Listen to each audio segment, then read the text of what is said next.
Welcome to the emergency course. Congratulations for being proactive. Taking this course will be your first step towards peace of mind.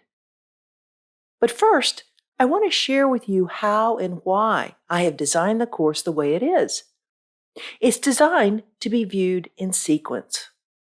Why? Because you will have several objectives in this process. Your initial task will be to prepare everything in advance so that you are ready at a moment's notice to respond to your loved one's emergency needs.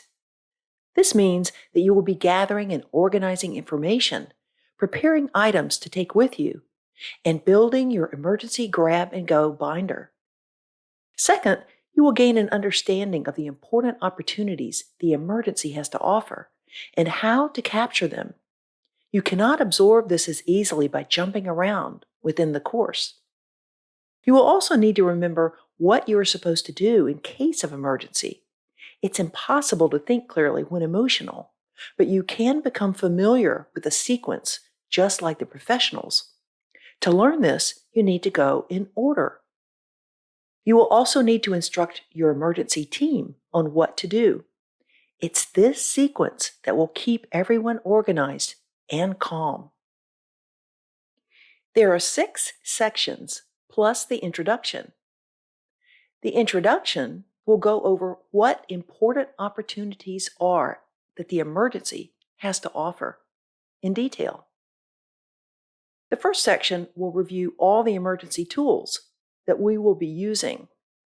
In this section, you will find your emergency ebook, which you can use to download all the tools that you will be using to gather and organize the information you'll need, the items you will take with you, and the checklist for what to do before, during, and after.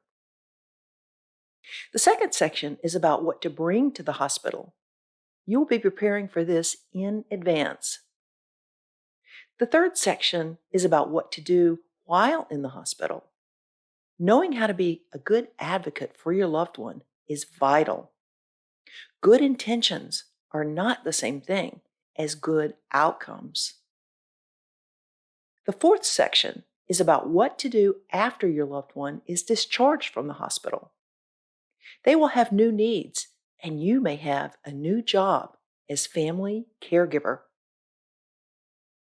Each section will give you highlights of what I feel is key to the subject and will set the tone for what you're about to learn. It will give you the bigger picture and how the current section fits. You will also have a slide navigation bar that will show you where you are in the process at all times. Each section will have a video giving you not only the how-to, but the why behind it. Caring families miss critical things that can impact a loved one's safety and well-being just because they didn't know. Staying organized and knowing how to work together in a loving way while being present enough to gain new insight about your loved one's needs is what this course is all about. It might be time to start asking the big questions. Is it safe for your loved one to be driving? Should they be cooking? Is it okay for them to be living alone?